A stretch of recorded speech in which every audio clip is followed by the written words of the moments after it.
اللهم صل وسلم على سيدنا محمد وعلى آل سيدنا محمد في كل لمحة ونفس بعدد كل معلوم لك. باب التقوى رياض الصالحين. بسم الله الرحمن الرحيم. عن أبي هريرة رضي الله عنه قال Kila dikatakan ya Rasulullah, wahai Rasulullah sallallahu alaihi wasallam, man akramun nas, siapakah manusia yang paling mulia?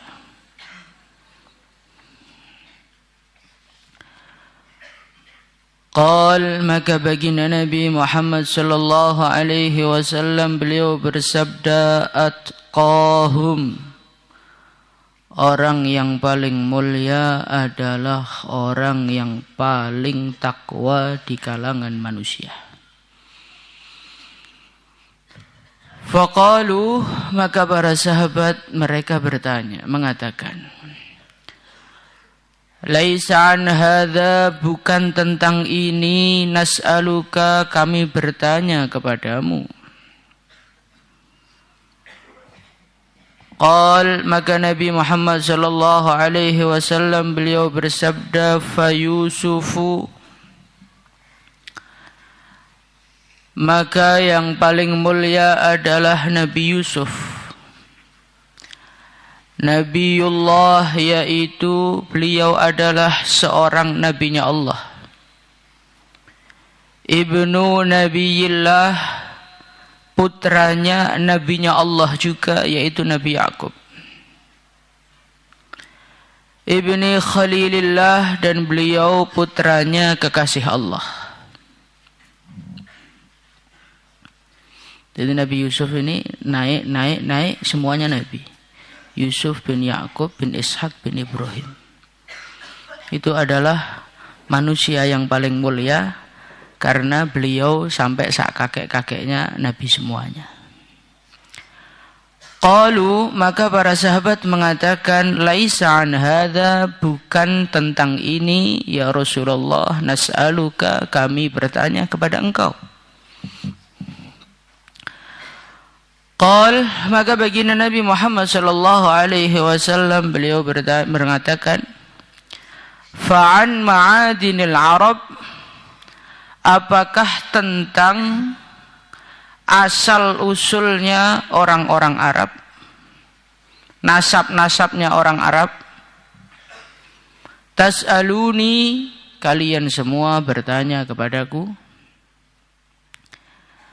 Khiyaruhum, orang yang terbaik di kalangan orang Arab, fil jahiliyati, ketika masa jahiliyah, khiyaruhum fil Islam, adalah orang-orang terbaik di kalangan mereka di dalam Islam. Siapa di antara mereka yang zaman jahiliyahnya adalah orang mulia, maka ketika masuk Islam pun mereka menjadi orang mulia. Idza faquhu, ketika mereka faham kepada agama.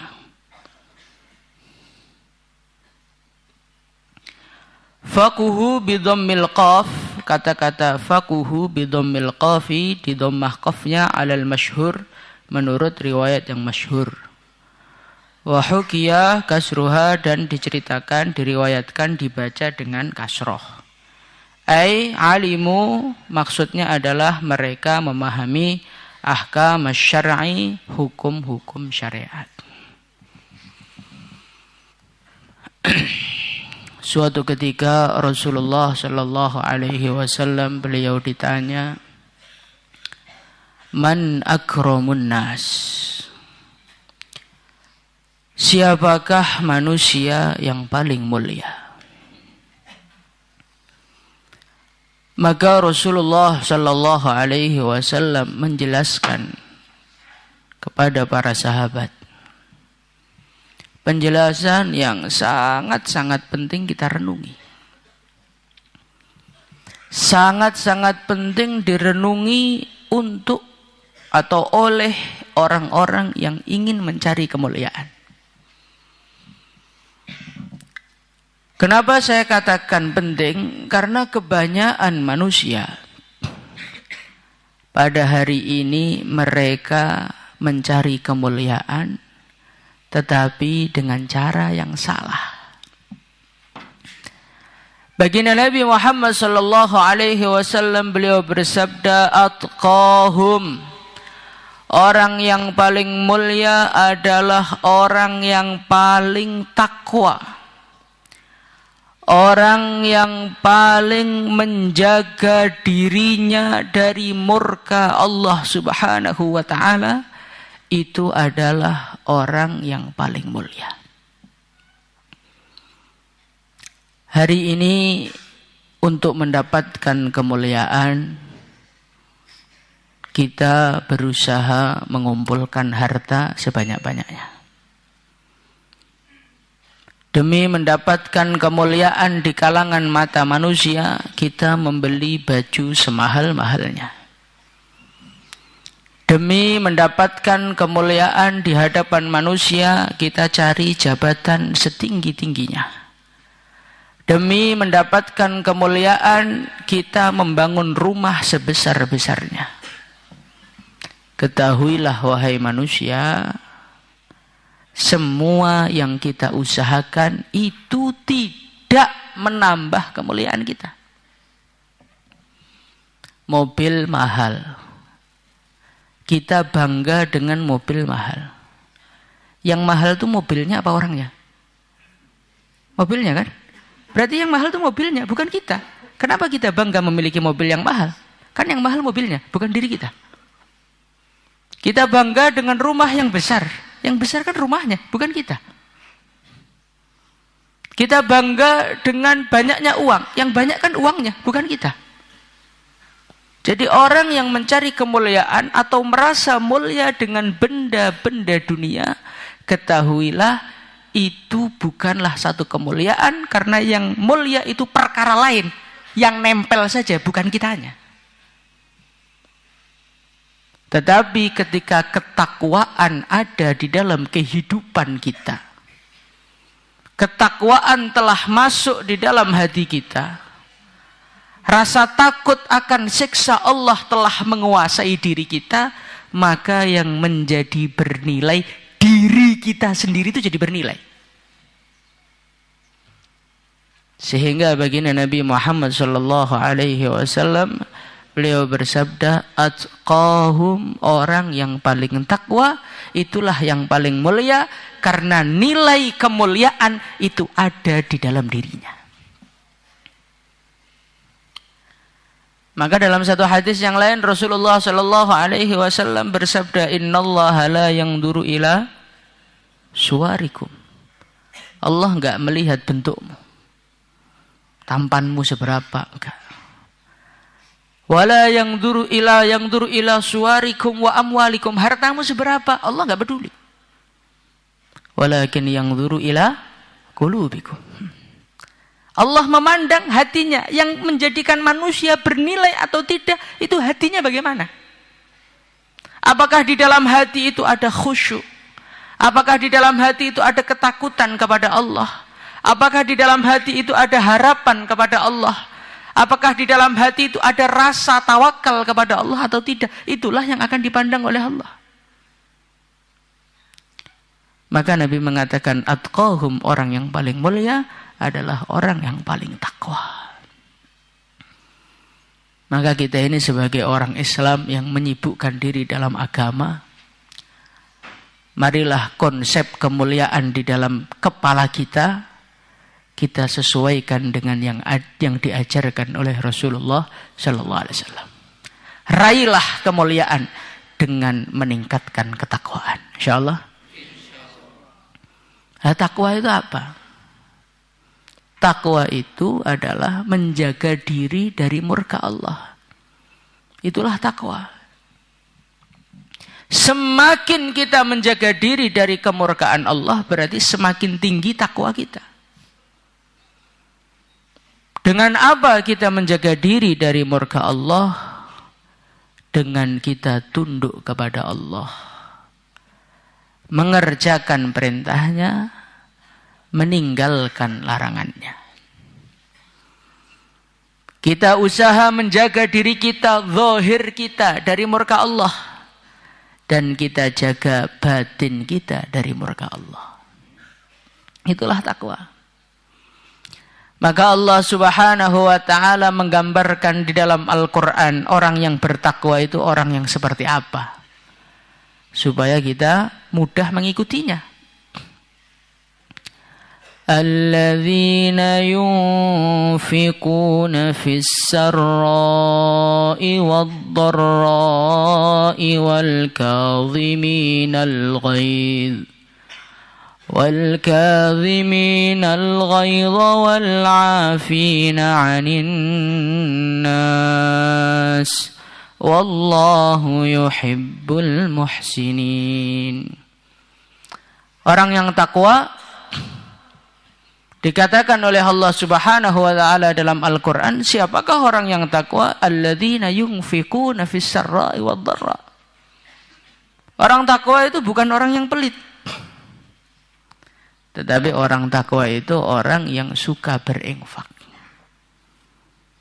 Ketika longgar berinfak, ketika sedang enggak punya apa-apa, rizkinya seret pun tetap berinfak. Kadang-kadang di dalam kepala kita ini ada satu angan-angan. Saya nanti insya Allah akan infak yang banyak. Kalau duit saya sudah banyak. Bagus, masih ada keinginan untuk infak. Tetapi yang diajarkan oleh Allah Subhanahu wa taala, infak itu tidak menunggu kaya. Apa yang kita miliki, usahakanlah sebagian dari yang kita miliki kita infakkan. Walaupun itu sedikit. Maka dalam hadis Rasulullah sallallahu alaihi wasallam beliau bersabda, "Ittaqun nar walau bisyikki tamrah." Lindungilah dirimu dari neraka walau bisyikki tamrah, walaupun hanya dengan secuil kurma. Katakanlah di dalam hidup ini rezeki kita cuma 1 biji kurma, setidaknya secuilnya kau infakkan agar pahala infak kita miliki nanti di akhirat. Jadi untuk menjadi orang takwa itu mudah aja. Wa mimma razaqnahum yunfiqun. Rezekinya berapa saja, mau dikasih rezeki Rp1.000, Rp2.000, Rp3.000, Rp100.000, 100 juta, 100 miliar, sama. Wa mimma razaqnahum, dan dari apa yang Allah rezekikan kepada mereka, yunfikuna, mereka menginfakkan.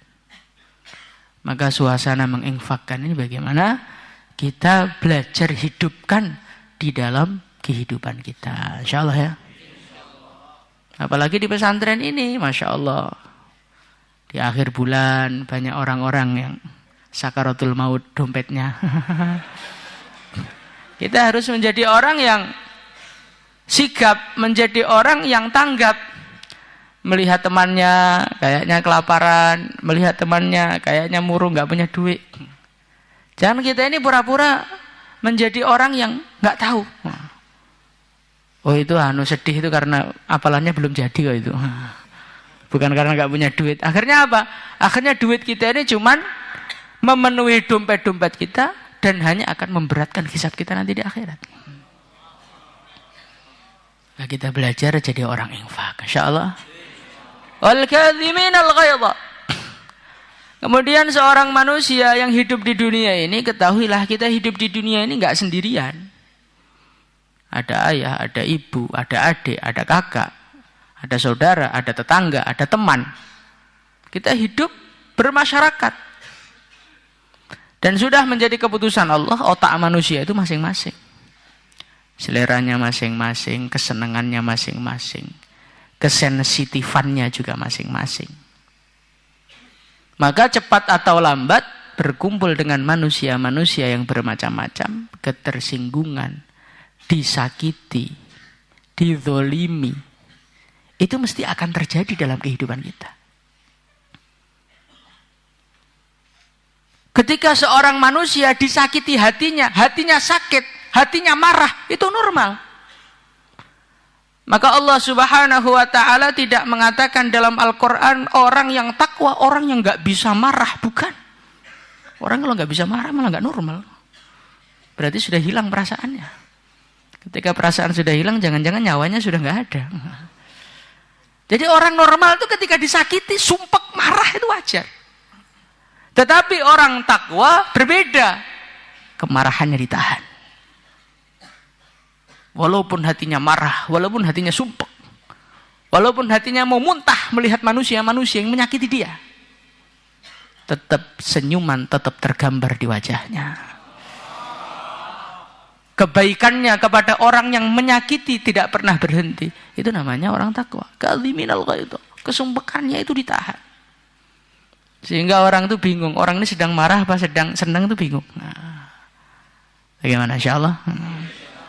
Wal kadhiminal ghaidha wal 'afina 'anil nas. Tingkatan yang lebih tinggi daripada kadhiminal ghaidha bukan sekedar menahan amarah, tetapi 'afina 'anil nas. Orang-orang yang menyakitinya dimaafkan semuanya. Sebagaimana Nabi Yusuf alaihi salatu wassalam. Wah, Masya Allah, disakiti nggak karu-karuan.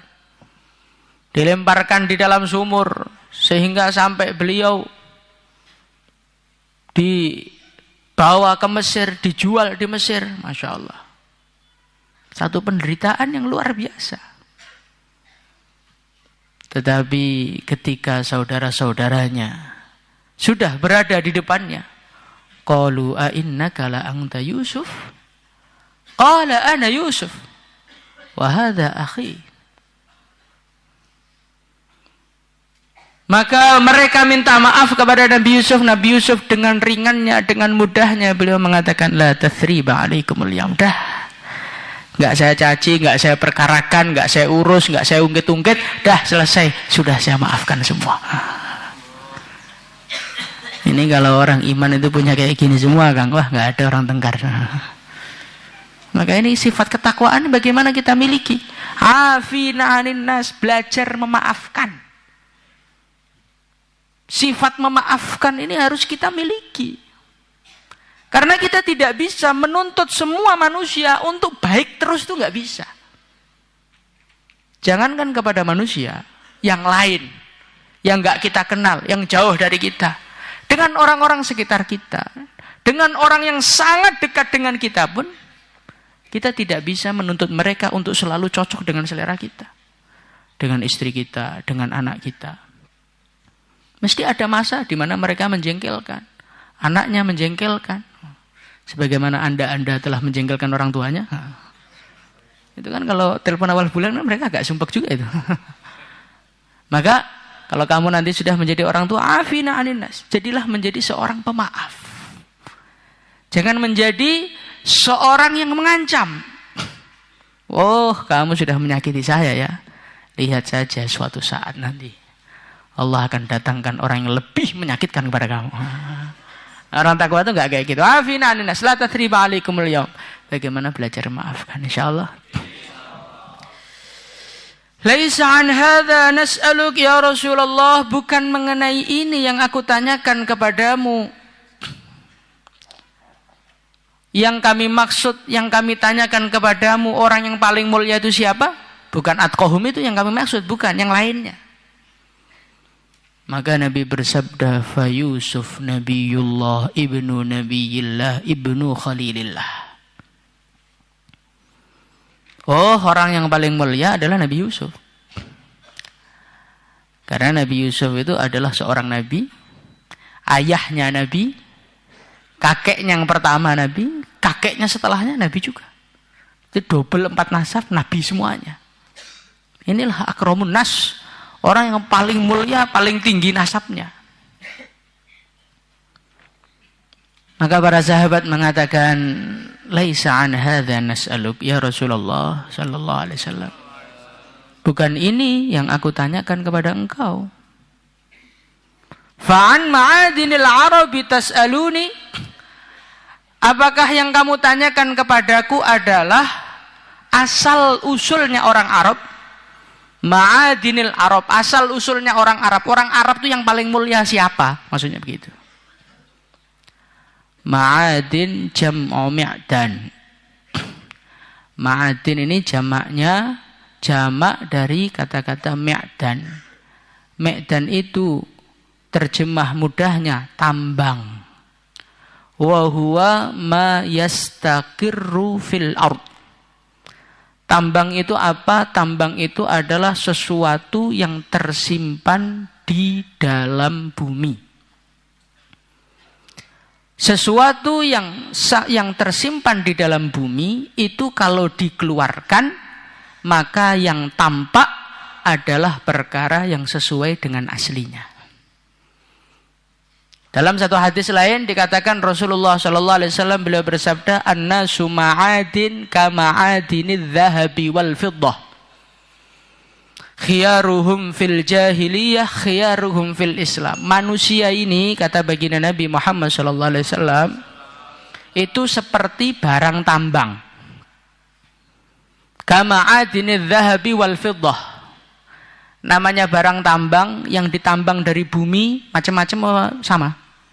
Macam-macam, ada emas, ada perak, ada timah, ada nikel, ada pasir, ada biji besi. Begitu juga Allah Subhanahu wa taala menjadikan manusia ini asal usulnya macam-macam, bibitnya macam-macam. Ada yang Allah Subhanahu wa taala jadikan manusia ini seperti emas. Maka orang yang Allah Subhanahu wa taala jadikan seperti emas, ya emas tetaplah emas. Kalau mengeluarkan keturunan, ya keturunan emas. Nanti ada manusia-manusia yang jenisnya perak. Maka jenis perak nanti ya akan mengeluarkan hasil-hasil perak. Emas tidak bisa mengeluarkan perak, perak tidak bisa mengeluarkan emas. Itulah sudah Allah Subhanahu wa taala jadikan seperti itu. Jadi sudah Allah tentukan manusia ini asal usulnya berbeda-beda. Ada yang asal usul nasab tinggi, nasab mulia, yaitu barang-barang emas. Ada yang levelnya di bawahnya lagi yaitu perak. Ada yang levelnya di bawahnya lagi yaitu besi, pasir, nikel, apa dan lain sebagainya. Fakhiyaruhum fil jahiliyah, khiyaruhum fil Islam.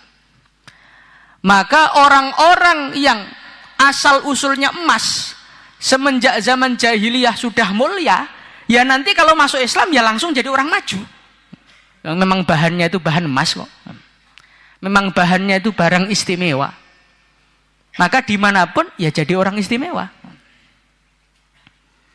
Sayyidina Umar radhiyallahu anhu. Beliau ini bukanlah seorang sahabat yang masuk Islam pertama kali.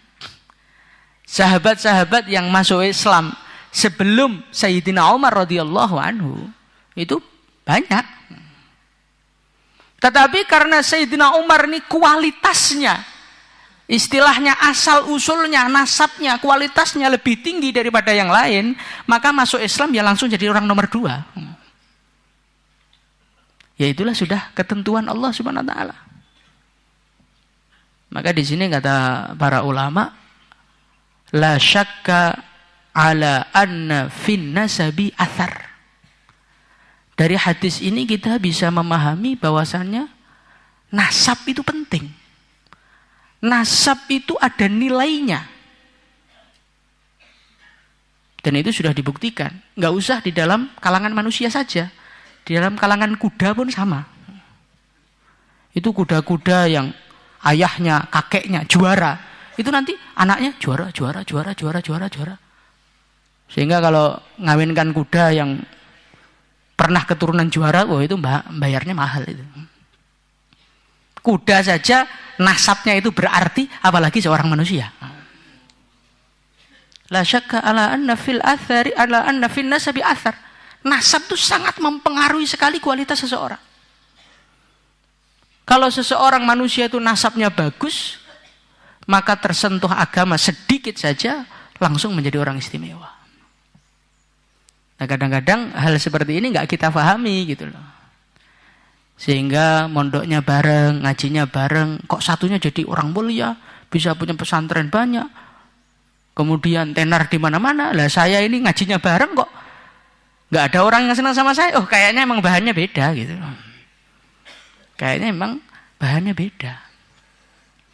Maka dari sini kalau ada orang itu dimuliakan oleh Allah, kita harus menerima gitu.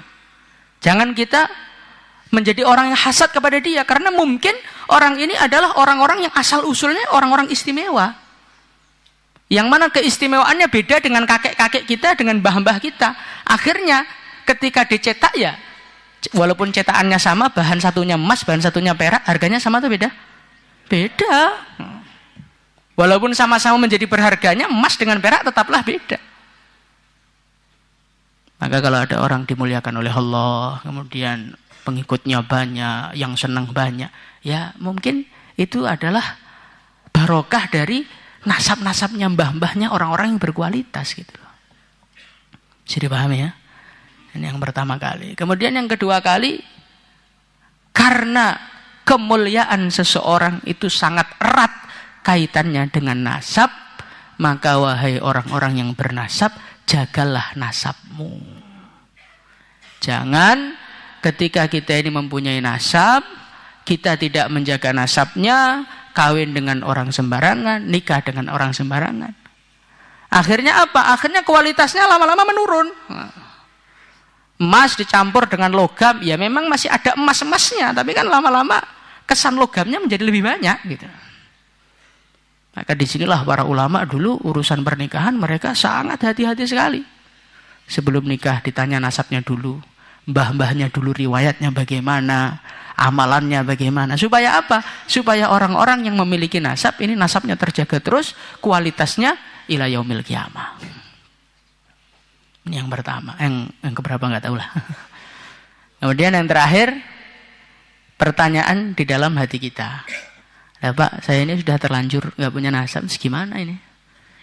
Mbah saya aja siapa saya nggak tahu, naiknya juga siapa nggak tahu. Tenang saja, karena setiap manusia mempunyai nasab yang tinggi, semua adalah cucunya Nabi Adam. Walaupun sudah tercampur, tetap saja emas itu dicampur dengan logam, campur dengan tanah, dan tetap aja emas-emasnya walaupun tersisa berapa sedikit sekali kan tetap ada emasnya. Jadi sebetulnya peluang menjadi orang mulia setiap diri kita itu ada gitu loh. Jangan pesimis dulu. Kemudian yang kedua, kalaulah kita nggak mempunyai jalur nasab yang istimewa, ada satu jalur yang bisa kita dapatkan semuanya. Apa itu? Man akramun nas qal atqahum. Jadikan dirimu takwa, Allah akan memuliakan kita. Dan itu sudah terbukti. Banyak ulama-ulama terdahulu yang hebat-hebat dan mulia-mulia, mereka ini bukan anaknya orang-orang yang hebat. Bukan nasabnya orang-orang yang hebat. Artinya bagaimana? Artinya orang biasa pun kalau dia mengasah dengan luar biasa, dengan ketakwaan, nangis kepada Allah, istighosah, wiritan, puasa, tirakatan, ya tetap akan jadi orang insya Allah. Seperti pesawat itu. Pesawat itu kan bahannya bukan emas, besi, plastik. Tapi didesain dengan sedemikian rupa, akhirnya harganya pesawat bisa lebih mahal daripada emas. Maka begitu juga kalau kita ini bukan darah emas istilahnya, bukan darah biru, nggak masalah. Masih ada jalur takwa, masih ada jalur meningkatkan diri dengan mendekat kepada Allah SWT. Bagaimana insya Allah ya? Nah sudah nasabnya gak jelas, wiritannya males, istighosah ngantuk, jadi opo. Makanya kita ini usaha menjadi orang-orang yang takwa supaya mulia di